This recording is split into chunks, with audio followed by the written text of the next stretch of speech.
이렇게 하심을 감사합니다. 하나님 이 시간 간절히 기도하고 또한 원하는 것은 우리의 모든 것이 정결케 되고 예수 십자가 보혈의 능력으로 하나님 새로워지기를 간절히 소망합니다. 2023년이 시작되었는데도 불구하고 우리가 마음을 새롭게 하지 못하고 과거의 구습을 따라 살았던 우리의 모습이 있다면 하나님 이 시간 회개케 하시고 완전히 새로운 모습으로 새로운 피조물로 주님 앞에 나아갈 수 있도록 우리를 정결케 하여 주시옵소서.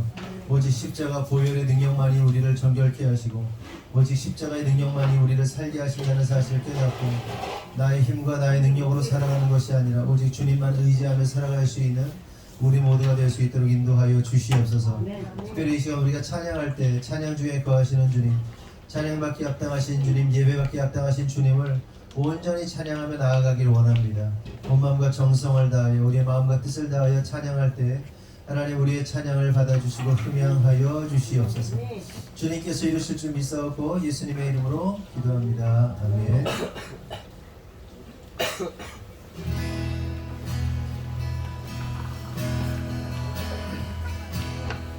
따스한 성령님, 따스한 성령님,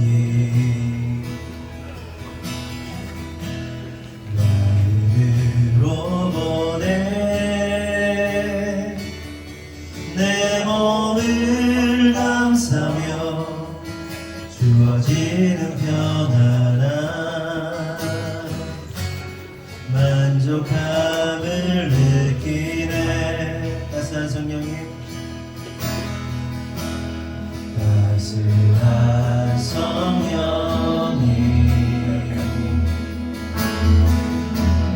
마음으로 보내 내 몸을 감싸며 주어지는 평안함 만족함을 느끼네. 부르신 곳에서 나는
마음을 다해 주님 사랑하기를 원합니다. 우리의 온몸 다해 주님 사랑하기 원합니다. 우리의 지정 의가 온전히 주님만을 사랑하기 원합니다. 하나님의 마지막 시대 가운데 우리가 믿고 따르고 섬기고 또한 사랑해야 할 뿐 오직 예수 그리스도 한 분이라는 사실을 잊지 않게 하여 주시옵소서. 우리의 눈이 세상을 향해 나가 있고 세상의 어떠한 그 욕구와 세상의 만족을 위해 살았다면 하나님 이 시간 끊어내게 하시고 오직 예수님 한 분만을 사랑하는 시간 되기 원한다고 다같이 주여 뭐라고 기도하겠습니다. 주여.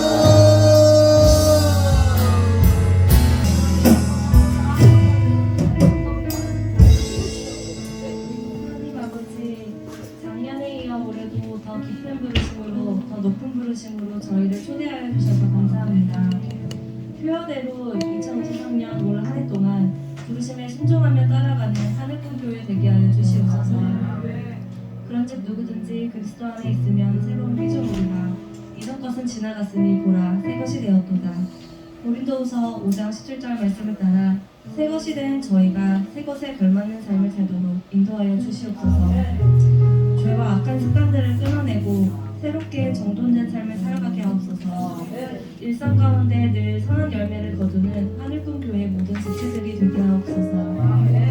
성전 건축이 진행되고 있습니다. 건축 과정 가운데 역사하실 하나님 아버지를 찬양합니다. 지금보다 더 큰 규모로 세워지는 새 성전이 얼마나 아름답게 세워질지 기대됩니다. 성전 건물이 새롭게 세워지듯 성전된 저희들도 지금보다 훨씬 더 큰 그릇들로 자라나게 하옵소서. 하나님 아버지를 향한 사랑과 교회와 성도들을 향한 사랑도 지금보다 더 크고 깊어지게 하옵소서. 그리고 새 성전을 채울 새로운 지체들을 향한 기대와 사랑도 커지게 하여 주시옵소서. 하나님 아버지 목회자 가정을 위해 기도합니다.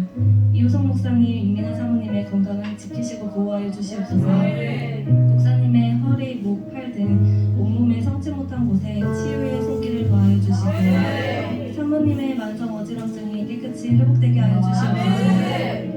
학원과 공부방 사업, 교회 사역으로 쉴 틈 없는 목사님 사모님께 평안을 허락하여 주시옵소서. 가정에는 늘 평안을, 주변에는 늘 돕는 손길들을 붙여주셔서 주님 일을 하는데 지치지 않게 하여 주시옵소서. 1월 중으로 사모님께서 책 쓰는 일을 마무리하려고 합니다. 사모님께 지혜를 더하여 주셔서 그 책이 완성될 수 있도록 그리고 그 책을 통해 많은 사람들에게 선한 영향력을 끼칠 수 있도록 아버지께서 함께하여 주시옵소서. 새 자녀 휘민한비 슬비에게도 함께하시어 지혜롭고 건강하게 자라나게 하옵소서. 새 자녀의 앞날을 아버지께서 인도하여 주시고 순종하고 축복을 누리는 삶을 사는 아이들 되게 하여 주시옵소서. 목사님 사모님의 건강 회복을 위해 잠시 평일 예배를 쉬어갑니다. 쉬어가는 이 시간에 모든 지체들도 함께 휴식하며 올 한 해도 하나님 나라 위해 열심히 달릴 준비를 하는 시간 되게 하여 주시옵소서. 추운 날씨에 독감이 유행하고 있습니다. 하늘꿈 교회 모든 성도들의 건강을 지켜주시옵소서. 성도들의 가정과 직장 및 사업장을 지키시고 축복하여 주시고 시간과 재정을 지혜롭게 사용하는 하늘꿈 교회 성도들 되도록 아버지께서 함께하여 주시옵소서. 다음 세대 아이들에게 지혜를 부어주시옵소서. 다음 세대 아이들이 미래에 대한 꿈과 비전을 갖고 성실하게 미래를 준비하는 자녀들 되게 하여 주시옵소서. 감사합니다. 2023년에도 저희와 함께 하시고 또 저희를 통해 일하실 하나님 아버지께 감사드립니다. 이 시간 말씀 전하실 목사님과 함께 하여 주시고 오늘 선포되는 말씀을 삶으로 살아내는 하늘꿈 교회가 되게 하여 주시옵소서. 감사드리며 모든 말씀 예수님의 이름으로 기도드립니다.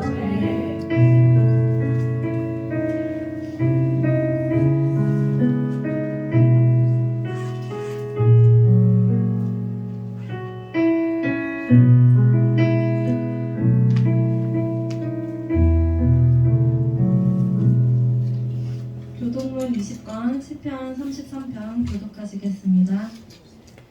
너희 의인들아 여호와를 즐거워하라. 찬송은 정직한 자들이 마땅히 할 바로다.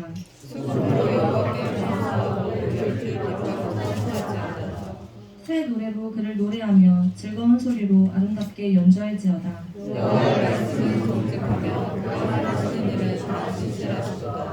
그는 공의와 정의를 사랑하시며 세상에는 여호와의 인자하심이 충만하도다.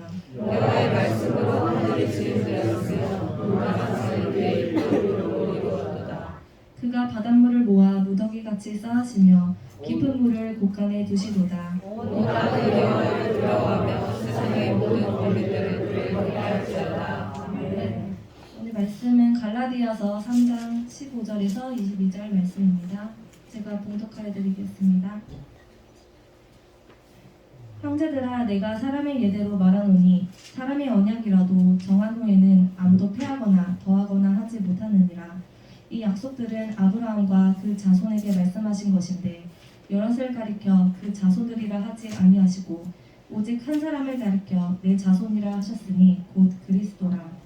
내가 이것을 말하노니 하나님께서 미리 정하신 언약을 430년 후에 생긴 율법이 폐기하지 못하고 그 약속을 헛되게 하지 못하리라.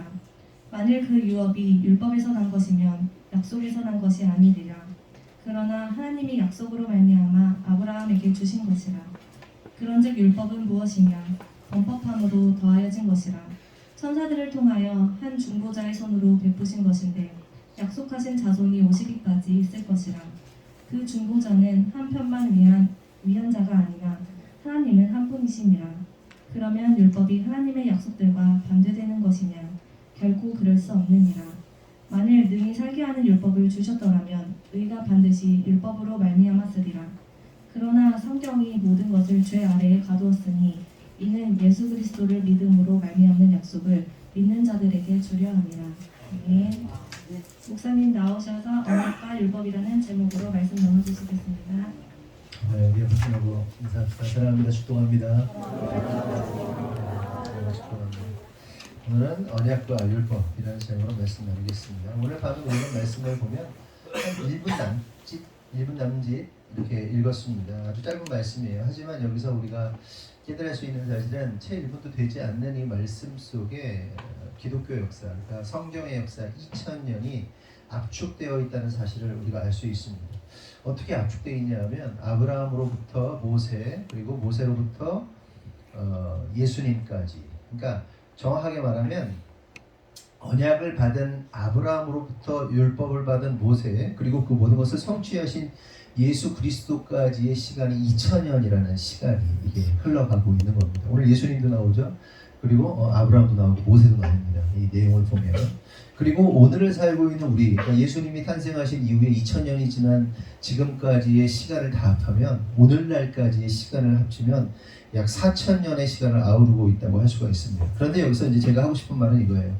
이렇게나 긴 역사와 시간 속에서 하나님의 말씀에 대해서 나누려면 이 말씀이 얼마나 방대하겠어요. 얼마나 많은 내용이고 얼마나 아주 뭐랄까요, 다 다룰 수도 없고 다룰 능력도 없고 우리가 알 수 있는 것도 매우 제한적이라는 겁니다. 그러니까 이거는 우리가 다루고 싶어도 다룰 수 있는 능력 없고 내용도 다 알 수 없다는 이야기지만 그럼에도 불구하고 오늘 말씀을 통해서 우리가 이제 바라는 것은 저와 여러분이 성령님께서 주시는 그 지혜와 계시의 영을 통해서 하나님의 뜻과 하나님의 의도, 하나님께서 말씀하시고자 하는 것이 무엇인지 좀 깨달았으면 좋겠다 하는 의도로서 좀 서론을 이렇게 말씀을 나눴습니다. 이해되셨죠? 그런데 이제 오늘 본문 15절 말씀을 보면 다음과 같이 말씀하시면 다 같이 한번 읽어보겠습니다. 3장 15절 시작.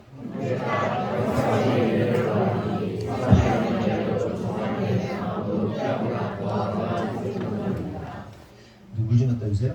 바울이 사람의 예대로 말한다고 합니다. 그러니까 사람의 예라는 것은 사람들 사이에서, 인간 사이에서 일어나는 예로 너희들에게 설명하겠다는 거예요. 왜 이런 얘기를 하냐면 사도 바울이 예수 그리스도의 십자가의 복음에 대해서 설명하고 계속해서 설명하고 알려주는데도 불구하고 사람들이 알아듣지는 못하는 거예요. 유대인들이 알아듣지는 못하는 겁니다. 그래서 야, 니들 사람들 사이에서, 인간 사이에서 이러이러한 일들이 있지 않냐, 그러니까 좀 말귀를 좀 알아먹어라 그러면서 사람의 예를 드는 겁니다. 그 예로서 복음을 설명하는 거예요. 바울이 뭐라고 그럽니까? 사람의 언약이라도 정한 후에는 아무도 폐하거나 더하지 못한다. 그러니까 이 말은 인간사에서도 어떠한 상황과 환경과 처지가 바뀌어도 절대로 바뀔 수 없는 언약이 있다는 겁니다. 여러분, 그게 뭘까요? 그러니까 인간사에서, 우리 인간들 사이에서도 절대로 바뀔 수 없는 법이라는 게 있다는 거예요. 예를 들어서 우리가 이제 집 계약서를 썼어요. 2년 후에 전세 살다가 2년 후에 또 갱신한단 말이에요. 그렇죠? 갱신하고 다시 쓰기도 아니면 뭐 자연 연장이 되기도 하지만 언젠가 또 바뀌고 뭐 이렇잖아요. 그래서 법이라는 것이 유연하게 바뀐단 말이에요. 근데 사도 바울은 절대로 바뀔 수 없는 법이 있다라고 말을 하고 있는 거예요. 근데 그런 게 있기는 한 것인가 하는 겁니다. 이제 그 다음은 잠시 뒤에 말씀을 드리고, 우리가 세상을 살다 보면 그 어떤 대단하고 어마어마한 법이라 할지라도 사람들의 요구나 시대의 흐름에 따라서 법이 바뀔 수 있는 겁니다. 그러니까 절대적인 건 없어요. 절대적인 거는 영원한 건, 이 땅에서 영원한 것이라는 건 없는 거잖아요. 그런 입장에서 보면 GD가 영원한 건 절대 없어 뭐 이렇게 막 찬양을 부르잖아요. 그 새끼가. 근데 걔가 말하는 영원한 건 절대 없다는 건 하나님 나라를 부정하는 거죠. 복음을 부정하는 것인데, 메시지는 절대로 바뀔 수 없다. 그러니까 세상사에서는요 영원한 게 없는 거예요. 다 바뀌는 거예요. 상황들 따라서. 제가 좀 자료를 찾아보다가 이런 글이 나오더라고요. 수년 전에 한미 FTA를 했는데, 벌써 10수년 전인지 모르겠는데, 한미 FTA를 할 때 그 FTA가 불평등한 조약이다. 불평등하다. 그래서 어떤 판사한 사람이 이거 불평등 조약이니까 이거 다시 개정해야 된다. 재협상해야 된다. 그러면서 이제 사람들에게 이렇게 글을 올렸다고 그러나요. 그래서 판사들이 한 100명 정도가 그걸 동의를 해주면 법무부에 의견을 올려서 법무부가 일을 진행을 해가지고 다시 미국하고 다시 한번 재협상을 하자. 뭐 이런 글이 올라와 있었다고 합니다. 그러면서 이후에는 어떻게 되는지 모르겠는데, 그 나라와 나라 간의 어떤 정말 바꿀 수 없는 조약조차도 상황에 따라서 바뀔 수 있는 거란 말이죠.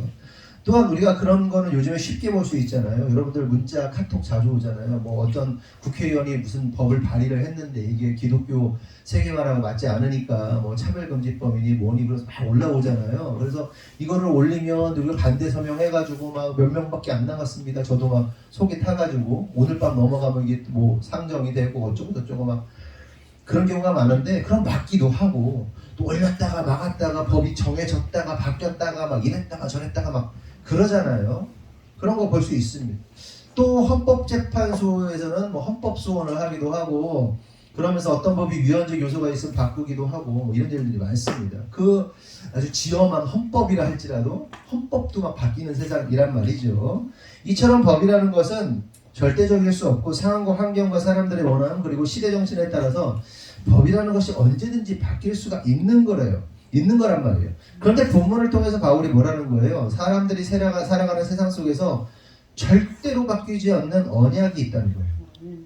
사람들 사이에서 바뀔 수 없는. 그러니까 사람들 사이에서 절대로 바뀔 수 없는 언약이 뭘까요? 이거 절대로 건드리면 안 돼. 한 가지 언약이 있어요. 절대로 바뀔 수 없는. 그 유언이라고 합니다. 유언. 네? 언약. 살아있을 때 남기는 언약, 유언. 그렇죠? 만약에 누가 죽었는데 내가 이렇게 해라, 내 자산을 이렇게 하라고 죽었는데 갑자기 살아있는 자식들이 막 쥐들 맘대로 막 어떻게 해. 이게 가능한 거예요? 남겼는데? 이게 안 되는 거예요. 그러니까 살아있는 사람, 이게 살아있을 때 남겼지만 죽으면요, 그 법은, 그 언약은 바뀔 수 없는 거예요. 사도 바울이 유언 얘기를 하는 거예요. 야, 인간사에서도 유언을 봐라. 유언은 절대로 바꿀 수 있는 게 없어. 절대로 안 돼. 이렇게 얘기를 하는 겁니다. 근데 사도 바울이 이렇게 말한 어떤 배경이 있습니다. 이걸 좀 설명을 드리면, 바울 당시에 뭐 로마든지 아니면은 그 지역의 사람들 속에서 이제 어떤 유언이라는 것을 남기게 되면, 유언의 당사자가 살아있을 동안에는 살아있을 때 유언을 반드시 살아있을 때 남겨야 되는 거잖아요. 살아서 뭐 이 사람이 쌩쌩하든 죽기 얼마 전이든 간에 앞으로 자신의 신상을 정리하고 그러기 위해서 유언을 적는다는 거예요. 근데 유언을 적을 때 유언을 한번 이렇게 남기면 그 남겨진 유언들을 함부로 건드릴 수 없었다는 거예요. 당사자가 살아있어도 약간의 변경, 뭐 약간의 추가 뭐 이런 거는 할 수 있지 몰라도 유언을 딱 남겨버리면요, 만지면 안 됐다고 합니다. 당연한 거죠. 그러면서 당연히 조금은 건드릴 수 있어. 조금은. 이게 뭔지 설명을 드릴게요. 그러니까 유언 남기면 자기가 살아있더라도 유언을 함부로 폐기하거나 함부로 뭐 어쨌든 뭐 바꾸거나 이게 쉽지가 않았대요. 한번 남아있으면. 그래서 한번 유언을 하면 그 유언은 그대로 기록된 대로 남겨두고 약간의 조금의 변동사항이 생기면 그 유언 사이사이에 각주를 달아서 이런저런 내용을 설명할 수는 있었대요. 성경에 보면 여러분 펴보시면 중간에 갑자기 기역, 니은 막 이런 거 있잖아요. 있어요, 없어요? 있죠. 기역, 니은 뭐 이렇게 뭐 표해가지고 그 찾아가면 밑에 막 설명돼 있고 그렇죠. 그러니까 유언이 남겨지면 그 사이에 각 줄을 조그맣게 해가지고 그 내용들에 대해서 설명을 하거나 뭐 이렇게 하는데 이걸 막 뒤집거나 내가 아무리 살아있다 하더라도 폐기를 시키거나 그럴 수 없었다고 그러거든요. 그러니까 유언을 남길 때 매우 신중해야 했다는 거예요. 유언이니까.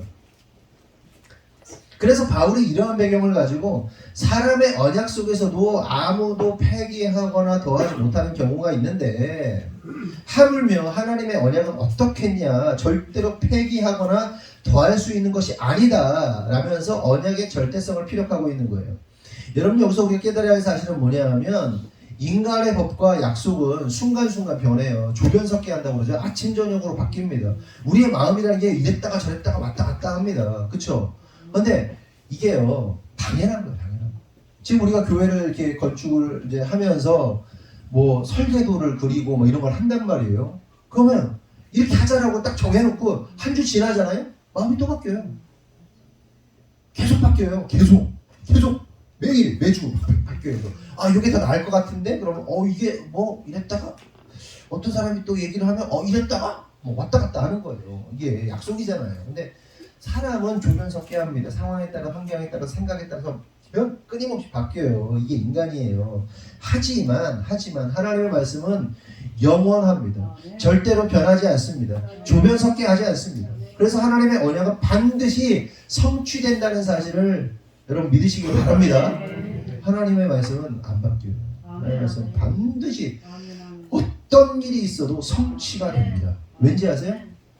우리가 성취하는 것이 아니라 하나님이 성취하시기 때문에 우리는 실수하고 실패하지만 하나님은 실수하지 않으세요. 어떻게 보면 하나님이 실수하신 것 같지만 그 실수하심처럼 보이는 것조차도 하나님의 완벽한 계획이었다는 사실을 깨달을 수 있어요. 지난번에도 잠깐 설명했지만 교회 뒷모습이요 원래 네모였단 말이에요. 근데 최영주 소장이 담벼락을 따라서 그냥 이렇게 선을 그냥 아무 의도 없이 특별한 의도 없이 이렇게 선을 걷는데 그게 교회 모양이 돼버렸어요. 공간 활용이 극대화됐어요. 그러니까 자기는 실수고 자기는 대충 아무 생각 없이 그은 건데 이거 봐라 그러면서 이게 갑자기 모양이 이렇게 가운데가 이렇게 됐단 말이에요. 그뿐입니까? 수많은 일들이 일어나요. 그래서 하나님의 언약은 변치 않으신다. 하나님의 언약은 반드시 성취된다는 사실을 믿으시길 바랍니다. 그렇다면 여기서 우리가 한 가지 궁금한 것은 이처럼 변함없는 하나님의 언약, 곧 말씀이 왜 때때로 변하는 것처럼 보이는가 하는 겁니다. 그러니까 하나님을 믿는 사람들이 있잖아요. 여호와 하나님을 믿는 사람들이 누굽니까? 우리도 여호와 하나님 믿고, 네? 유대인들도 여호와 하나님 믿고, 기독교인들도 믿고, 유대인들도 믿고, 이방인들도 믿고, 하나님을 믿는데 이 하나님을 믿는 사람들이 갖는 궁금증과 의문이 하나 있어요. 그것은 하나님께서 아브라함에게 언약하신 내용과 모세에게 언약하신 내용이 다른 것처럼 보인다는 거예요. 여러분, 아브라함이 어떻게 의롭게 됩니까? 하나님의 말씀을 믿으니, 그러니까 믿음으로 의롭게 돼요. 아브라함. 그래 의롭게 여기셨어요. 하나님 말씀을 믿었기 때문에 아브라함을 하나님이 의롭게 여기셨다. 구원하셨다는 거예요. 근데 모세의 율법은 어떻습니까? 모세의 율법 믿음이 아니죠. 주어진 율법을 행함으로써 구원을 얻는 거란 말이에요. 그러니까 하나님께서 아브라함의 믿음을 보고 구원하셨고, 그렇게 말씀드린 것처럼 아브라함이 하나님을 믿으니 믿음으로 의롭게 구원받았다. 그런데 모세에게 주신 언약은 믿음이 아닌 율법, 행함으로 구원받는 것으로 보입니다. 이렇게 둘이 달라요. 하나는 믿음이고 하나는 율법을 지키는 행위입니다. 그리고 다시 예수님을 믿는 믿음으로 이게 또 바뀌죠. 처음에 하나님께서 아브라함, 믿음의 조상 아브라함에게 이 아브라함이 믿음으로 구원을 받았어요. 근데 그 이후에 모세에게 율법을 줘가지고 율법의 행함을 통해서 구원을 받게 하시는 것처럼 보여요. 그러더니 예수님이 오시더니 예수 믿음으로 구원받는 거예요. 바뀌어 계속 뭐가. 그렇게 안 보입니까? 이게 일관성이 없잖아요. 그러면 구원이라는 것이 믿음이냐, 구원이라는 것이 행위냐, 이게 헷갈리는 거예요. 헷갈리는 거예요. 그래서 이 문제로 인해서 2000년이 넘는 이 시간까지 오늘날까지 이 논쟁이 끊이지 않습니다. 그래서 같은 하나님을 믿는 유대인들은 율법의 행위로 구원을 얻는다고 생각을 하고요. 또 기독교인들은 예수님을 믿으니까 성경을 통해서 또 믿음으로 구원을 얻는다고 믿어요. 그리고 이걸 좀 더 세분화해서 말하면 기독교인들 중에도 믿음과 행위의 관계 속에서 행위를 강조하는 부류도 있어요. 저도 행위를 굉장히 중요하게 여기는 사람이고, 또 믿음을 강조하는 부류도 또 있습니다. 이렇게 나뉘어요. 이게 진짜 어려운 문제예요. 믿음과 행위의 문제를 어떻게 봐야 할 것이냐가 너무너무 어려운 문제다. 왜냐하면 믿음을 강조하면 행위가 없는, 실체가 없는 쭉정이 그리스도인들이 넘쳐나죠. 믿음만을 강조하면요, 행위는 별로 중요하지 않은 거야. 믿음이 중요한 거야. 그래서 믿음만을 막 강조해가지고 난 믿음으로 구원받았어 막 그러면서 가는 사람들 보면요, 삶이 엉망진창. 에? 이게 그리스도인다운 삶이 하나도 안 나오죠. 말은 막 청산유수인데 돌아서서 보면 이거 완전 쓰레기야, 이거 삶이. 그런 경우 얼마나. 또 행위를 강조하면 어떻겠습니까? 믿음 없이 행위로 구원받으라는 율법적 그리스도인들이 많아요. 하나님에 대한 믿음이 없어. 나 오늘 봉사 열심히 할 거야. 나 오늘 예배 막 드릴 거야. 막 기도를 한 2시간 할 거야. 막 11조 막 할 거야. 난 그럼 구원받겠지. 그러면서 하나님에 대한 신뢰감 없이 행위만을 막 그냥 드립다는 사람들이 있잖아요. 실제로 이게 극단적으로 가면요, 이게 문제가 발생하는 겁니다. 그래서 이 문제들 때문에 수천 년간 절충안들이 나오는 거예요. 이미 나오는 것처럼 사도 바울 당시에 어떤 일이 있었어요? 바울이 예수 그리스도를 전했어요. 전할 때 예수를 믿었어요. 이방인들이 믿었는데 이 믿음만으로 뭔가 어색해. 그러니까 거짓 교사들이 나타나가지고 율법을 행해야 되는 거야. 더 했잖아요. 막 절충안이 생기는 거야. 막. 혹은 믿음에 대한 해석을 하면서 그 믿음이 하나님으로부터 온 믿음이 아니라, 하나님이 주신 믿음이 아니라 나로부터 발생한 것을, 나의 열심을 믿음이라고 잘못 가르치는 사람도 있고 잘못 믿는 사람들도 있습니다. 믿음이 어디서 나온 거예요? 하나님으로부터 주어진 거예요. 그 믿음은 누구 거예요? 하나님 거예요. 네? 하나님의 능력이라고요. 내 능력이 아니라고요. 근데 나의 열심과 나의 노력과 막 나의 어떤 행위, 이거를 막 자기가 믿음이라고 착각을 하고 그렇게 신앙생활 하는 사람들도 얼마나 많은지 모릅니다.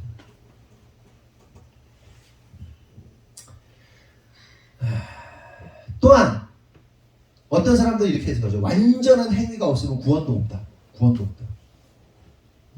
완전한 믿으면서 완전한 행위가 없으면 구원도 없다 말하기도 하고, 또는 믿음은 구원받는 일에만 필요하고 그 이후로는 세상에서 자유롭게 즐겁게 행복하게 살면 된다라고 가르치는 경우들도 허다합니다. 최근에 유튜브에 한 어떤 사모님이 딱 떴어요. 사모님이 유튜브 영상에 보니까 미국에 계신 사모님이, 한국 사람. 그분들 욕하려고 그러는 게 아니라 내가 좀 어떻게 이해를 해야 되나 이런 생각이 들어요. 사모님이 막 쾌하대, 굉장히 쾌하대, 명랑해 막. 나이는 한 50쯤 된 것 같아요. 한 40대 후반?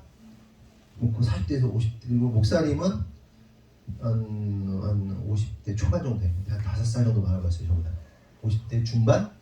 사모님은 40대 후반? 50 정도 된 것 같아요. 사모님은 굉장히 명랑해. 사모님인지도 몰랐어. 근데 막 쾌하래. 미국에 어떤 사모님, 한국 사람이에요. 명랑하다. 사모님 명랑하다 이렇게 봤는데 사모님이래 자기가. 그래? 사모님. 그런데 7년 전에 재혼을 했대, 둘이. 아니 그걸 잘못했다고 말하는 게 아니에요. 재혼을 했대. 명랑하게 잘 산대. 그러시구나. 그래서 그냥 이렇게 봤어요. 목사님은 점잖게 약간 박수홍 닮았어요. 점잖게 이렇게 있고, 사모님은 명랑하고 쾌활해. 근데 둘이 마트 가는 걸 찍어서 코스트코에 갔어. 코스트코에 갔는데 이번에는 하이네켄을 마실까? 그래서 박스로 짝으로 사더라고요. 미국 목사님이라 그런가?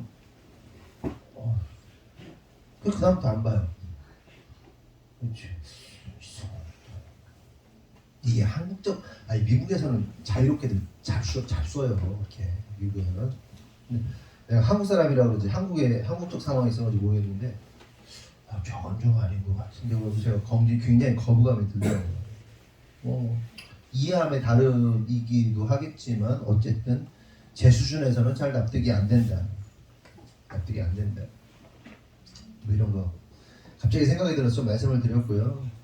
그러면서 예수 믿는데 요 얘기 하다가 샜는데 예수 믿는데 믿음은 구원받을 때 필요한 거고 그 다음부터 구원받았으면 행복하게 잘 살면 된다. 즐기면서 살면 된다.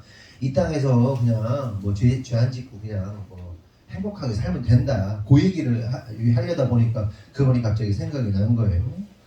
그래서 실제로 그렇게 잘못된 믿음과 구원론을 가진 자들이 자기는 이미 구원받았기 때문에 막 살아도 된다는 식의 말씀을 이해하는 자들이 적지 않습니다. 나는 막 살아도 돼 이렇게 말은 하지 않지만 나는 이미 구원받았으니 뭐 그냥 그럴 수 있는 거 아니야? 뭐 다 죄인인데 우리 뭐 다 죄 짓고 사는 거 아니야? 이렇게 내어주고 사는 사람들이 굉장히 많단 말이에요. 네? 인생들 가운데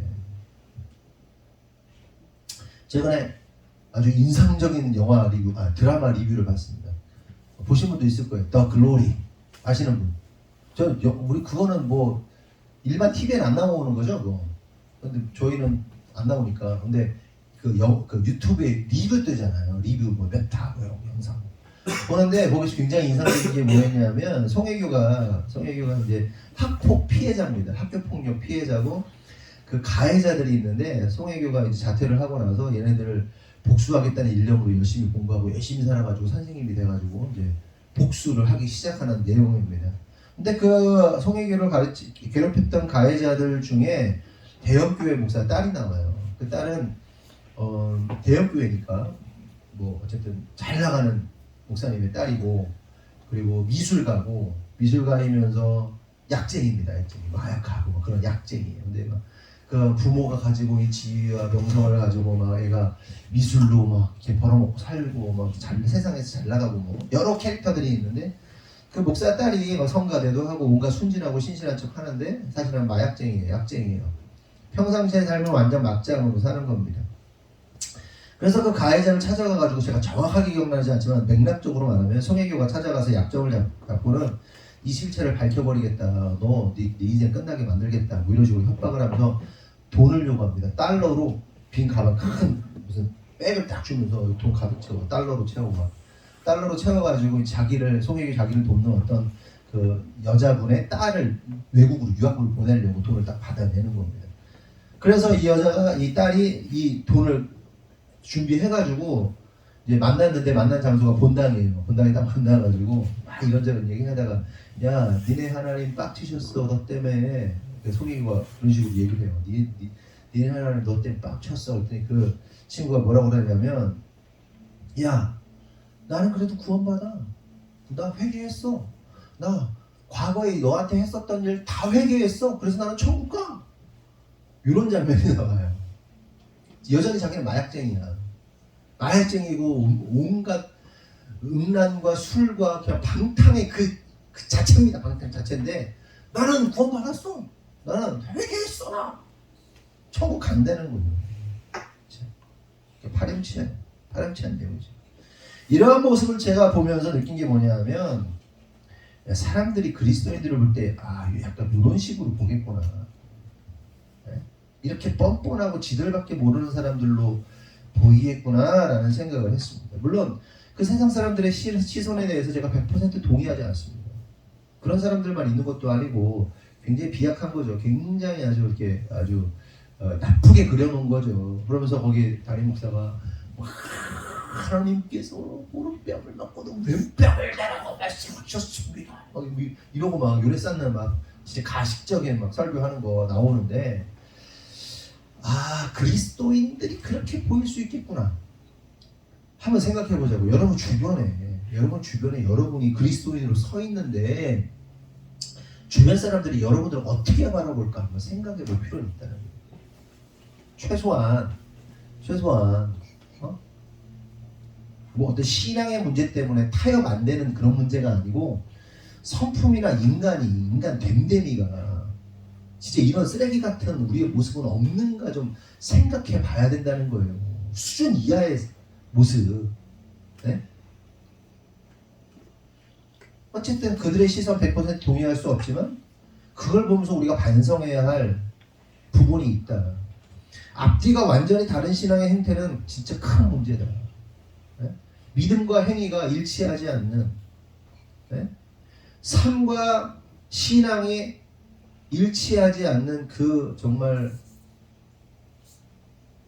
뭐랄까요, 우물을 뒤집어 쓴 것 같은 신앙생활 우리가 가지고 있지 않냐 하는 겁니다. 2023년 컨셉 말씀드렸죠? 잠잠하고 교양 있고 그렇게 가자라고 말씀드렸어요. 그렇게 갈 겁니다. 저나 제 아내부터 그렇게 갈 거예요. 우리가 신생교회라 12년, 12년, 13년 이제 돼가는 교회인데 신생교회라 아직 철이 없어요. 사실이에요. 그렇죠? 어쩔 수 없어요. 그러니까 10대 애들이야. 우리 교회가 10대 같은 상황이야. 사춘기 질풍노도를 겪고 있는 교회가 이제 사춘기 지나야죠. 좀 성숙해져야 돼. 그게 교회의 역사, 전통 이런 게 있는 거예요. 아직은 짧아서 그래요. 근데 그렇게 될 겁니다.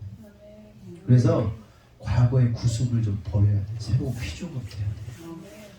너무 싸납고 너무 막말하고 너무 막 하던 거 이제 그만하고 세상 사람들이 볼 때도 주변에 사람들이 볼 때도 너무 싸납게 그렇게 굴지 말고 점잖게 이제 성숙하게 어른답게 이렇게 가야 된다. 신앙과 믿음이 분리된 모습으로 살아서는 안 된다. 그 얘기를 하는 거예요. 계속해서 16절을 보면 3장 16절 다 같이 읽겠습니다. 시작.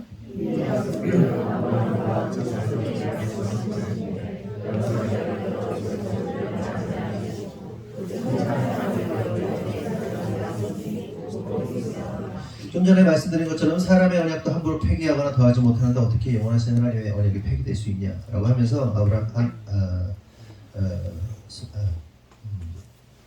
바울이 하나님께서 아브라함에게 약속을 주실 때에 아브라함과 그 자손에게 주셨다라고 얘기를 해요. 언약을 주실 때 아브라함과 그 자손에게 주셨다. 그런데 여기서 주목할 사실은 하나님께서 그 약속을 아브라함의 모든 자손에게 주신 것이 아니라 오직 한 사람에게만 주셨다라고 말하고 있다는 거예요. 바울이 그 얘기를 하는 거예요. 구약 성경에 그렇게 써 있는데 한 사람한테만 줬어. 한 사람이라는 표현 안 나와요. 그런데 그 뜻을 이 히브리어의 뜻을 가만히 살펴보면 그 창세기 13장 15절하고 17장 8절에 보면 그 씨라는 단어가 나오거든요. 씨라는 단어가 나오는데 이 씨라는 단어가 단수를 말해요. 복수가 아니라. 잠시 후에 설명을 드릴게요. 그러면 여러분 여기서 질문할게요. 아브라함에게는 몇 명의 자식이 있었을까요? 아시는 분? 아브라함 첫째 아들이 누구예요? 이스마엘. 둘째는 이삭. 셋째는 있어요 없어요? 네? 있어요. 저도 몰랐는데 성경을 잘 안 봐서 몰랐는데 6명이 더 있어요. 6명. 그러니까 사라가 창세기 25장 보면요, 사라가 죽은 후에 그두라라는 여인을 얻어가지고 6명을 더 낳습니다. 그런데 여기서 우리가 집중해야 할 것은 성경이 언약의 자손을 기록할 때 복수로 표현하지 않고 오직 단수로 한 명만을 언약의 후손으로 지명하고 있다는 거예요. 아까 말씀드린 것처럼 창세기 13장 15절, 17장 18절 보면 씨라는 단어가 나오거든요. 씨가 뭐냐면 제라입니다. 히브리어로 제라인데 이 제라의 해석을 제가 찾아서 보니까 이렇게 나와요. 이 단어는 담수 집합 명사로 사용된다. 복수형으로 결코 사용되지 않는다라고 해석이 나와요. 담수 집합 명사가 또 뭐냐? 찾아봤어요. 제가 안 나와. 그런데 제가 추측하는 게 뭐냐면 담수가 뭐냐면 담을 때 하는 담, 숫자 할 때 숫자를 담고 있다. 집합적으로, 그러니까 수를 집합적으로 딱 담고 있는데 그 단어가 복수형으로는 쓸 수 없고 단수형으로, 오직 단수형으로만 쓰여진다 라고 얘기하는 겁니다. 복잡한 얘기다. 그러니까 C는 하나님께서 아브라함의 후손에게 언약을 주셨는데 그 언약은 8명의 자식 가운데 오직 한 자식한테만 줬다. 그 누구예요? 이삭이죠. 아브라함, 이삭에게서 야훼, 아브라함, 이삭, 야곱에게로 넘어가는 거잖아요. 그런데 혈통적으로 보면 아브라함에서 이삭으로 넘어가지만 본질적 씨앗으로 말하면 그분이 누구십니까? 예수 그리스도인 거예요. 그러므로 우리가 어떠한 인간도 그 누구도 어떤 것도 아닌 오직 예수님만을 믿어야 하는 거예요. 언약의 우선은 예수니까 그 언약의 결론이 뭐예요? 구원입니다. 영생입니다. 그래서 저와 여러분 이 땅을 살아가면서 영생을 얻을 수 있는 유일한 답이 뭐예요? 예수 그리스도. 방법이 없어요. 다른 답이 없어요. 너무 뻔한 얘기죠. 너무 뻔함에도 불구하고 이거는 또 계속해서 강조해야 돼요. 우리를 구원하실 분 누구시다? 예수 그리스도. 예수님이 밥 먹여준다니까. 아멘이십니까? 예수님이 사업도 일으키신다니까. 예수님이다. 근데 근본적으로 그 예수만이 답이기 때문에 우리의 삶과 그 어떠함과 상관없이 예수님 한 분만을 붙잡고 나아가야 돼요. 다 키야. 예수로 열리는 거예요. 예수로 닫히고 예수님만 의지해야 되는 겁니다. 그러면서 우리가 또 한 가지 주목해야 할 사실은 아브라함의 언약은 두 가지 약속을 담고 있는데 하나는 지금까지 설명드린 씨예요. 씨. 하나님께서 아브라함에게 씨를 주겠다. 후손을 주겠다라고 말씀하셨고 또 하나 약속하세요. 그게 뭘까요? 땅입니다. 땅. 그러면 땅에 대한 약속은 어떻게 됐을까요? 아브라함의 씨의 언약이 이삭을 통해 이어지듯이 땅에 대한 약속은 다윗의 때 성취가 됩니다. 하나님께서 언약하신 그 땅이 다윗 때에 회복이 되잖아요. 그런데 그 다윗 때에 성취된 것이 끝이 아니라 영원한 하나님 나라 천국으로 그 약속이 성취가 되는 것임을 깨달아야 돼요. 결국 우리가 이러한 사실을 통해 깨달을 수 있는 사실은 아브라함이 복의 근원으로서 복을 누리게 되는데 그 복이라는 것이 본질적으로 뭔 거예요? 아브라함이 복의 근원이 될지라 네가 복의 근원이 될지라 하나님께서 말씀하셨잖아요. 그럼 아브라함이 어떤 사람? 복의 사람이야. 그런데 아브라함이 두 가지를 얻는 거예요. 뭘 얻어요? 씨와 땅. 씨와 땅을 얻어요. 그렇죠? 그러니까 저와 여러분이 복을 받으면요 씨와 땅을 얻습니다. 아멘이십니까? 그래서 이 땅에 살아가면서요 우리의 씨, 우리의 후손 이것도 복이에요. 우리의 땅, 우리가 취하고 있는 이 지경 이것도 복입니다. 아멘이십니까? 그런데 이거는 현상적인 복이고 본질적인 복이에요. 씨와 땅이 결국 누구예요? 예수 그리스도입니다. 예수 그리스도로서 그 생명의 씨앗이신 예수를 우리가 믿게 되는 것이고 그 생명의 씨앗인 예수로 인해서 우리가 영원한 땅 하나님 나라를 취하게 되는 거예요. 아멘이십니까? 그래서 우리가 복받은 사람이라는 사실을 어떻게 알 수 있어요? 우리 안에 누구 있다? 예수 있다. 우리 안에 예수 있으면 복받은 사람입니다. 아멘이십니까? 무슨 부자 되고 성공하고 명예 뭐 이런 게 아니라는 거예요. 그렇다고 인생 대충 살라는 말이 아니에요. 영원한 하나님 나라를 막 그 강조하다 보면 또 사람들이 어리석게도 이 땅에서 대충 살아도 돼, 그지처럼 살아도 돼, 그냥 그지로 살아, 그냥 무기력하게 살아도 된다라고 인식을 안 되니까요. 아니요. 열심히 사세요. 열심히. 하나님이 여러분들에게 주신 사명이 있잖아요. 부르심이 있잖아요. 에? 사업하는 사람은 사업을 통해서 열심히 하고 목사는 목사로서 열심히 하고 농사 짓는 분도 농사 열심히 해가지고 하고 사람 만나는 일은 사람 만나는 일 통해서 열심히 지경을 넓히고 많은 열매 거둬가야 될 거 아니에요. 근데 이게 예수 믿는다고 하면 그냥 대충 인생 뭐 적당히 뭐 그냥 대충 살려고 하는 인생들 얼마나 많아요. 뭐 그리스도인들은 뭐 부와 명예를 따르 아이고 진짜 저도 한동안 오랫동안 속아왔어요. 열심히 사세요. 열심히 사는데 가난해? 내가 부지런하게 사는데 가난해? 네? 내가 정말 하나님 나라를 영광을 위해서 열심히 사는데 내가 이렇게 어려워? 물론 어렵지. 근데 그냥 이렇게 루저로 살아? 절대로 루저가 될 수 없어요. 그리스도인. 절대로. 그런데 그냥 그렇게 루저의 삶을 그냥 아무 생각 없이 MZ세대 요즘에 그냥 아니 직장 가가지고 이렇게 고기 구워 먹으면 거야지. 왜 가만히 눈 동그랗게 뜨고 나오잖아요 영상들. 막 뭐 위에 고참이 부르면 뭐 사수가 부르면 이렇게 꽂고서는 안 들어.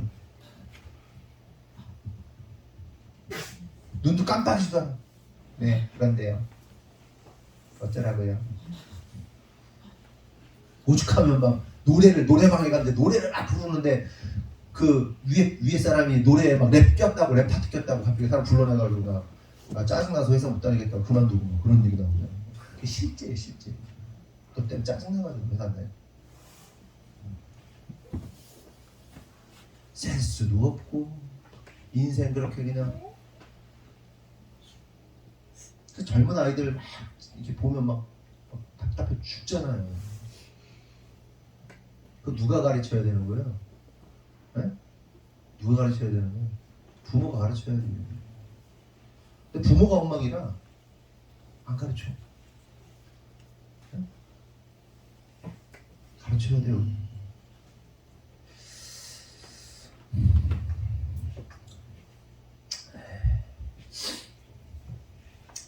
다시 여러분 복 받기 원하십니까? 아멘. 우리 안에 예수님 있으면 되는 거예요. 아멘. 우리 안에 예수님 있으면 복 받은 인생입니다. 아멘. 성도 여러분, 우리들이 누리는 이 땅의 모든 것들 불과 사실 수십 년이면 끝나잖아요. 우리의 목숨이 끊어져서 끝나든 금방 끝나버릴 것들이에요. 이 땅의 것들에 우리가 목숨 걸고 살 필요는 없어요. 단지 과정이에요. 하나님의 뜻을 이루기 위한 그 과정 가운데 우리가 있는 겁니다. 그런데 보세요. 하나님이 이 뜻을 이루시려고 그러는데 이 뜻을 이루기 위해서 우리를 이곳으로 초대하시거든요. 어떻게 충실하게 이걸 해가지고 요거로 가야 돼요. 사람들이 어때요? 여기 물에 풍덩 빠져. 우리가 성공해야 되는 이유, 우리가 부자가 돼야 되는 이유 뭐예요? 이거야. 하나님 나라에 와서 여기에 빠져버린다니까 당신들이. 그러면 안 돼요 절대로. 우리가 누리고 살아가고 이 모든 것들이요 과정입니다. 과정. 이 땅의 것들 영원할 수 없다니까. 또한 우리가 이 마지막 시대에 우리는요 진짜 예측 불가한 시대를 살고 있잖아요. 우리가 살아가고 있는 시대 진짜 듣도 보도 못한 상황들이 계속해서 펼쳐지고 있잖아요 지금. 네? 지금 막 거의 5년마다 역병 돌잖아요. 5년마다 5년 주기로 2020년에 역병이 돌았어요. 2025년에 또 돌 거예요. 그 전에도 있었어요. 5년 주기로 계속 있었어요. 그게 단지 뭐 3개월짜리냐 6개월짜리냐인데 지금은 2년 너무 3년째야. 그 다음 역병은 몇 년짜리일까? 진짜. 그리고 올해는 경제 위기가 진짜 이거 말도 안 되는 경제 위기가 지금 막 우리 아파트 불과 그때 지난 여름엔가 막 그랬잖아요. 저거 5천만 원 떨어질 거야. 내가 그랬잖아요. 제가 지금 얼마까지 떨어졌어요? 3,800까지 떨어졌어요. 가까이 왔네. 그때 말도 안 되는 얘기라고 했어. 아니 저게 집값이 떨어진 게 그냥 분양가가 자기가 그냥 탁 놓고 나 3,800만 원 손해 볼 테니까 누가 좀 가져가요 이거 하는 거예요. 지금 오른 집값이 떨어졌다는 게 아니라 지금 분양 피가 지금 난리 이런 난리가 없습니다. 그러니까 하나님이 참 우리 교회에 빠르게 말씀하신 거야. 굉장히 오랫동안 준비시켰잖아요. 예측이 불가한데 한 가지는 분명해. 앞으로 어떻게 펼지 예측이 정말 불가한데 한 가지는 분명하게 알 수 있어. 어렵다. 고통이다. 그거는 너무 명백해요. 암담하죠.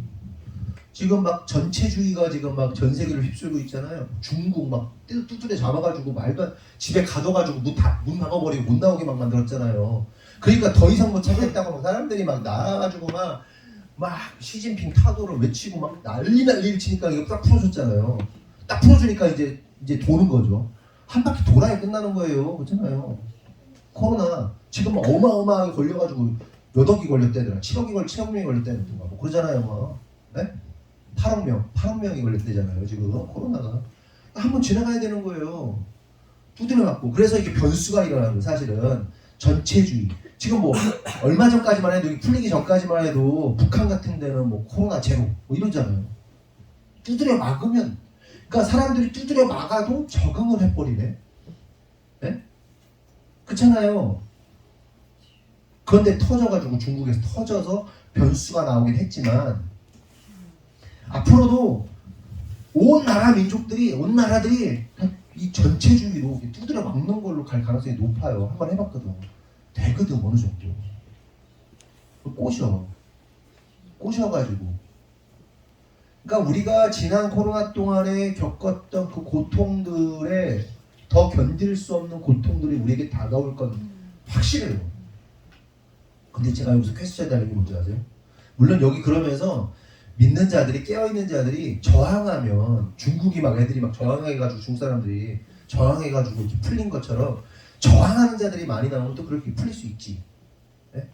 그런데 그것도 그거지만 저항 못하고 막 이제 통제하는 시스템을 더욱더 견고하게 만들면 어떻게 되겠냐는 사람들. 네? 교묘하게. 그런데 거기서 제가 쓰는 퀘스천이 뭐냐면 그런데 왜 하나님은 우리를 건축하게 하시는 거지?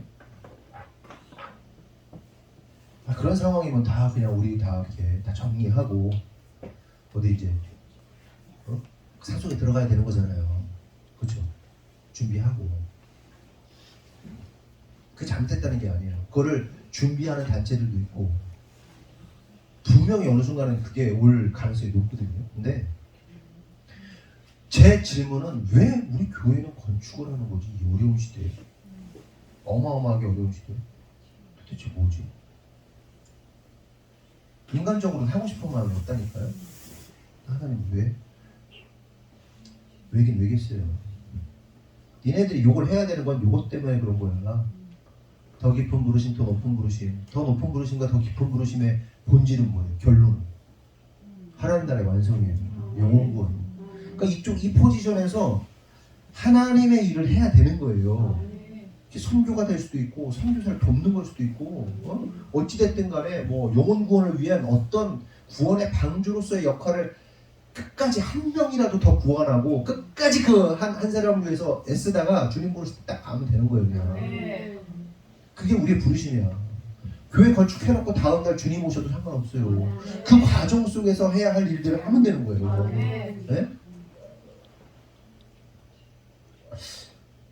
우리 박성규사가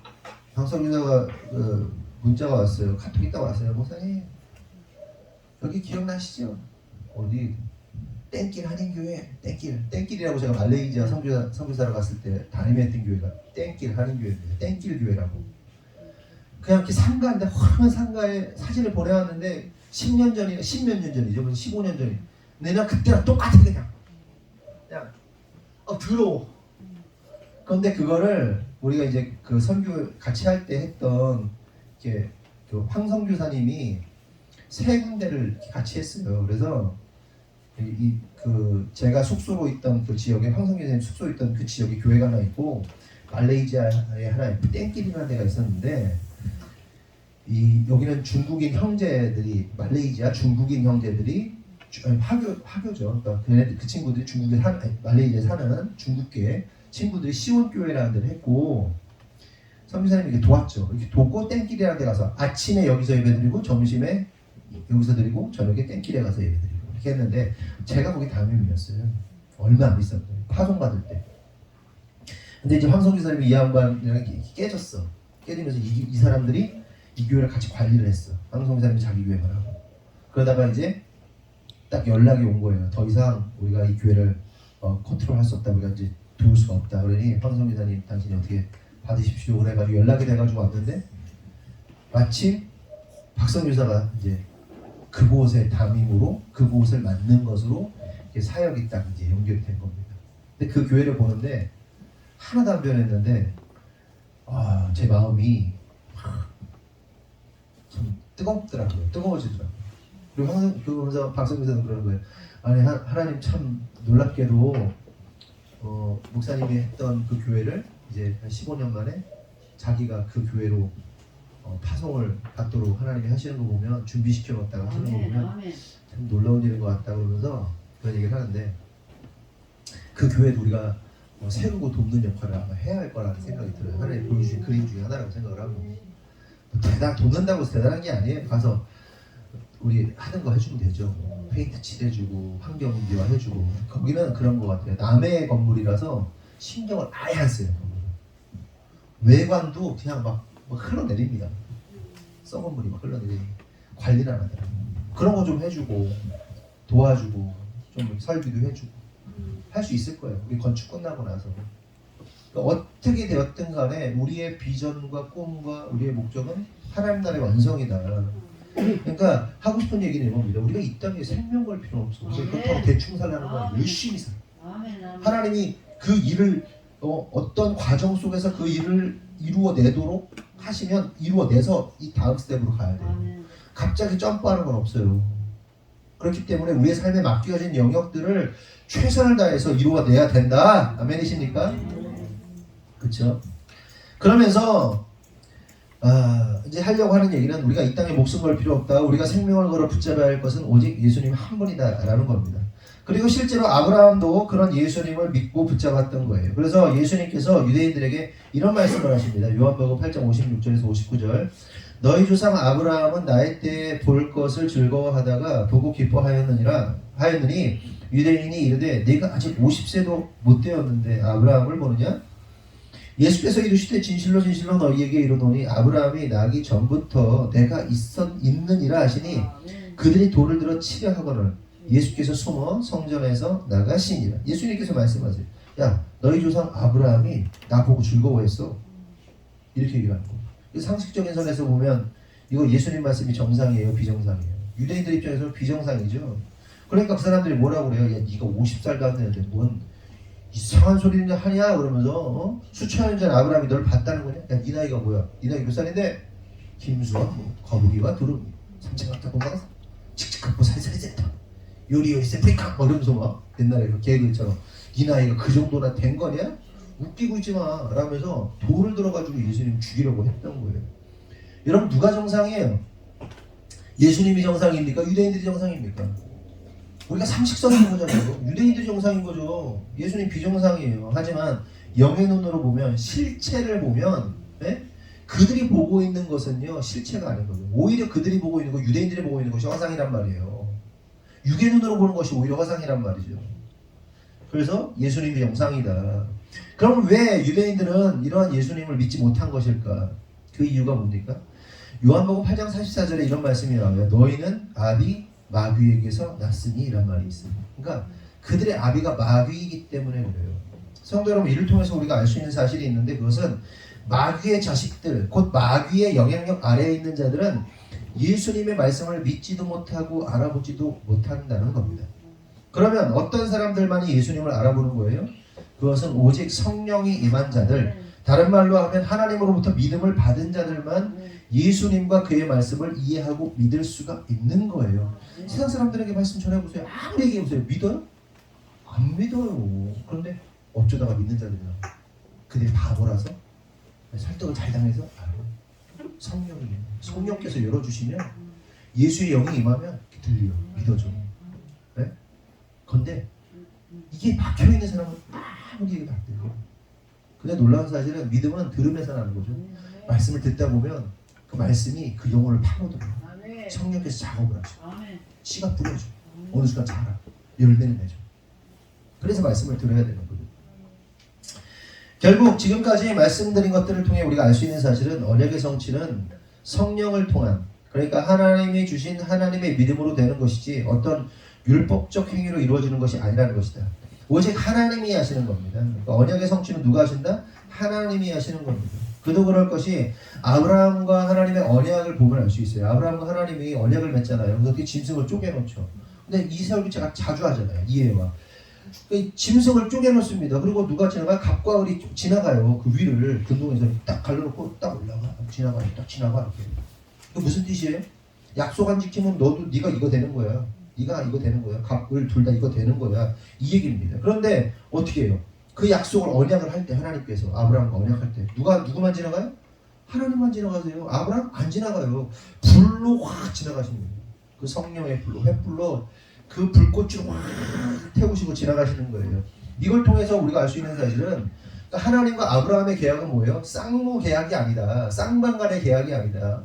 하나님 홀로 하신 계약이다. 갑과 을이 있기는 있는데 분명히 갑을이 있지만 그럼에도 불구하고 그 언약의 약속은 누가 했다? 한 분만이 하셨다. 누가? 하나님 홀로 하신 계약이다.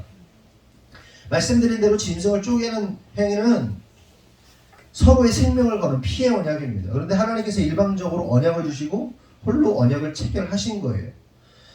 결국 이것이 의미하는 것은 하나님과 인간의 약속에서 언약의 성취는 하나님 자신의 생명으로만 그 언약을 성취하겠다는 거예요. 다시요. 갑과 을이 아브라함과 하나님이 언약을 했지만 그 언약의 도장을 누구만 찍어요? 하나님만 찍어요. 도장을, 지장을 딱 찍어. 그 얘기 뭐라고? 하나님이 지키시겠다는 거예요. 너와 상관없이 너하고 나하고 약속을 했지만 약속에 대한 책임은 나에게 있어. 내가 반드시 그 약속을 지켜낼 거야. 이 약속을 반드시 내가 이루어낼 거야 라고 말씀을 하시는 겁니다. 근데 이게 얼마나 위대한 약속이에요. 지금 우리 건축하는데 우리 광수 사장님하고 우리 계약서도 써야 되는데 계약 쓰는 광수 사장님이 그러는 거예요. 계약을 해. 자, 우리가 계약을 해. 내가 못 대표니까. 계약을 하는데 광수 사장님 도장 딱 찍어. 목사님 안 찍어도 돼요. 제가 알아서 다 목사님 다 안 해도 내가 알아서 다 건축해가지고 다 드릴 거예요. 네? 우리 계약서 쓰는데 내가 다 알아서 한다니까. 도장 안 찍어도 돼요. 무슨 일이 있어도 내가 다 해. 그럼 병신이죠. 강사장님. 호구죠. 또라이죠. 목사님 돈 안 내도 나는 내가 다 할 거라니까.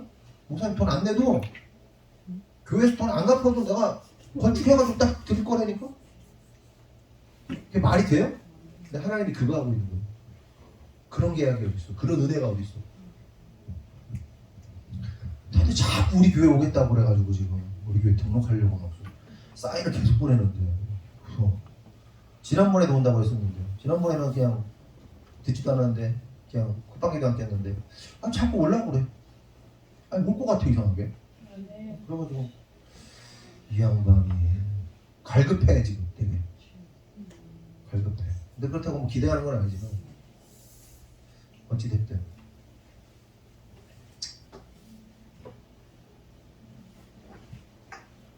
이거 진짜 이건 미친 계약입니다. 완전 호구 잡히는 거죠 하나님. 그런데 그 계약 가운데 인간이 그 계약을 지켜야 안 지켜요? 안 지켜요. 그럼 어떻게 하려고 했어요? 계약 안 지키면 짐승처럼 된다고 그랬죠? 쪼개져서 죽는다고 그랬죠? 쪼개져서 죽잖아요. 누가? 예수. 예수님이 십자가에 달려서 찢어져서 죽었단 말이에요. 그 약속을 지키는. 그렇다면 여러분은 우리와 완전히 불평등한 언약을 하신 그 하나님의 마음이 어떠실까? 그 하나님의 마음이 도대체 어떠한 마음으로 이러한 언약과 약속을 하신 것일까라는 생각이 드십니까? 무슨 마음일까 도대체? 그게 이해가 되냔 말이에요. 하나님께서 우리를 향한 그 애틋한 사랑이 어떠마한 것인지 여러분 느껴지십니까? 만약 우리가 그 사랑을 안다면 정말 하나님께서 자신과 같은 당신의 아들을 죽여서라도 저와 여러분을 지키시고 살리시고자 하신 그 사랑을 안다면 우리가 허튼 짓을 할 수가 있을까요? 없을까요? 그 은혜를 안다면 진짜 말도 안 되는 은혜로 언약을 체결한 다음에 책임도 없으신 하나님이 자기가 책임지겠다고 하시고 우리가 약속을 안 지켰는데 내가 죽어버려. 내 아들을 죽여버려. 그 약속 지키겠다. 얼마나 사랑하는 거예요. 그 아들보다 더 사랑하는 거예요. 여러분 남이 새끼 대신해서 죽을 수 있어요 여러분들? 내 새끼를 위해서 죽는 것도 어려운데 남의 새끼를 위해서 뭘 할 수 있어요? 응? 내 새끼 학비 대줘야 되는데 내 새끼 학비 안 주고 따라하는 새끼 학비 대학교 학비 대줄 수 있어요? 안 되는 거예요. 그 사랑을 안다면 그 은혜를 안다면 허튼 짓을 할 수가 없어요. 초반에 말씀드린 것처럼 나 이미 구원받았어 그러니까 좀 막 살아도 돼 이런 말이 나와요? 진짜 구원의 의미를 알고 진짜 십자가의 사랑을 아는 사람이 세상을 대충 살고 죄 짓는 거 아무렇지도 않게 여기고 살 수 있어요? 또 불가능합니다. 은혜를 몰라니까. 은혜를 아는 자는 이렇게 살 수 없어요. 은혜를 아는 자는 다른 사람들에게 해를 입힐 수 없어요.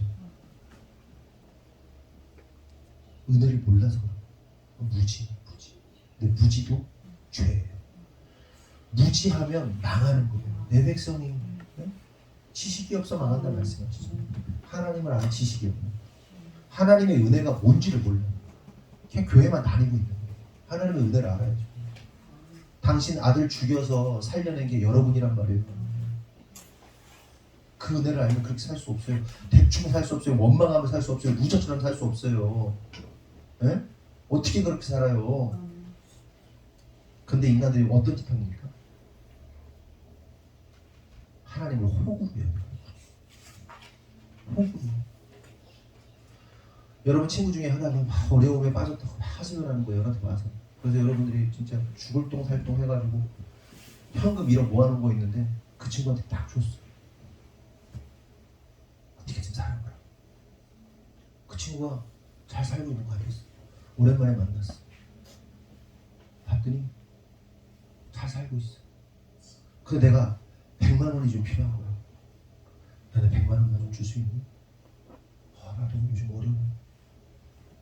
근데 다른 친구한테 들려오는 소리. 야, 저 새끼 저거 나 돈 좀 치고 있잖아. 저 새끼 호구 새끼야. 나한테 1억 줬는데 나 재밌게 살잖아. 해외여행 다니고 나 마약하고. 근데 뭐 마약이라고 그냥 좀 이렇게 뭐랄까 이 현실적으로 가깝지 않지만 술 먹으러 다니고 도박하고 나 그러고 잘 살고 있잖아. 스포츠카 뽑고. 이 친구가 볼 때 그럼 이 친구를 보면서 어떤 생각이 들겠어요? 내 목숨 같은 돈을 줬더니 이 새끼가 그냥 허랑방탕해. 그리고 나를 호구해. 딱 우리가 그 짓 하고 있는 거예요. 하나님 앞에서 살려놨더니 살려놨더니 참 훌륭하게 사시네. 우리 믿는 자들이 이렇게 산다니까요.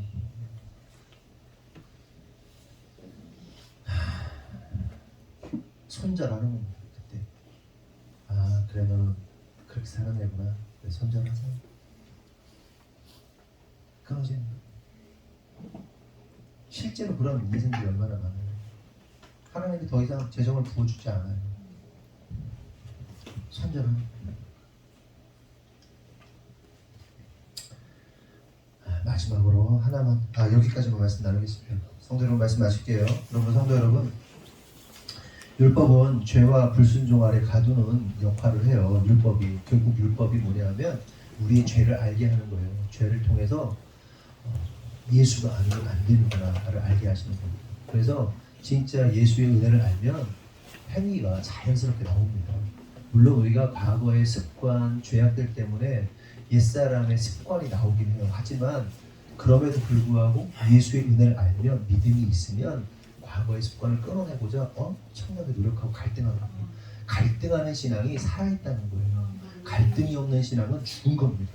그래서 믿음과 행위와의 관계에 있어서 중요한 것은 내가 이렇게 살면 안 돼. 하나님 회개의 영을 부어주세요 라면서 오늘도 엎드리면서 나아가는 자가 참된 믿음을 가진 사람입니다. 그런 자가 구원받습니다. 오늘 말씀 여기까지 할게요. 기도하겠습니다. 하나님 감사합니다. 오늘 말씀을 통해서 깨닫습니다. 하나님 우리가 언약과 율법의 관계를 깨달았습니다. 하나님의 언약은 믿음으로 성취됩니다. 그런데 우리가 자꾸 율법으로 하나님의 언약 가운데 나아가려고 합니다. 어리석은 일입니다.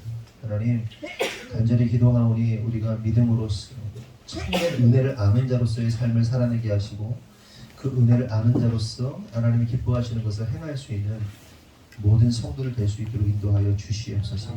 주님께서 그렇게 이루실 줄 믿사옵고 예수님의 이름으로 기도합니다. 네. 주보 좀 있어요? 네, 광고. 오늘 설거지 담당 이선영, 최영지, 정순지 집사님, 조유진 성도. 다음 주는 박상훈, 권혜선 집사님, 감독모 이인희, 대표 기조는 이미연 집사님입니다. 이거 뭐 다른 게 있나? 조효진도 안 오고. 네? 조효진도 안 오고. 그리고 필리핀 선교 일정을 정했는데 신청 계속 받는데 뭐 좀 얘기 좀 해주세요. 가실 분들은 갈 것 같아요. 문자를 저한테 좀 카톡 갈 가능성이 높습니다라든지 신청합니다라든지 꼭 지금 나 목사님한테 지난번에 얘기했는데 애가 아니더라도 한 번씩 카톡 좀 남겨주세요. 예, 됐습니다. 그리고 이제 건축을 위해서 여러분들 계속해서 기도해 주시고 관심 가져 주시고 또 마음에 감동이 있으신 분들은 헌금해 주시고 그렇게 하면 되겠습니다. 다 같이 일어나겠습니다. 파송의 말씀 나누겠습니다. 구호 준비. 다시 구호 준비. 더 높은 부르심으로 보라. 아멘. 기도하겠습니다. 하나님 감사합니다. 오늘 말씀을 통해서 깨닫습니다. 하나님 우리가 정말 보라 새 것으로서 새각된 자들로서 온전히 살아낼 수 있도록 인도하여 주시옵소서. 하나님 우리의 힘으로 능으로 할 수 없습니다. 하나님 우리의 마음으로 할 수 없습니다. 하나님 우리가 살아감에 있어서 온전히 예수 그리스도의 믿음 안에서 승리하며 나아갈 수 있도록 인도하시고 주장하여 주시옵소서. 하나님 그리하여서 이 마지막 시대 가운데 특별히 2023년 더 깊은 부르심 더 높은 부르심으로 나아가게 하시고 새로운 자들로서 세워져서 하나님이 원하시는 그 분량까지 채워질 수 있도록 분량까지 세워질 수 있도록 하나님 인도하여 주시옵소서. 하나님 2023년은 참 어려움이 많은 시간들로 예상이 되고 있습니다. 그러나 하나님의 사람들은 그 어려움과 상관없이 하나님 다 돌파해낼 수 있는 능력이 있는 줄 믿사오니 오늘도 십자가 붙잡고 하나님 믿음의 능력으로 돌파해내가서 하나님이 원하시는 부르심의 목적에 따라 승리할 수 있도록 축복하여 주시옵소서. 지금은 우리 구주 예수 그리스도의 은혜와 하나님 아버지의 무한하신 사랑과 성령님의 감화감동 내주 역사하시니 오늘 주님의 뜻대로 살기를 결정한 모든 성도들 위해 지금으로부터 영원토록 함께 하시기를 간절히 축원하옵나이다.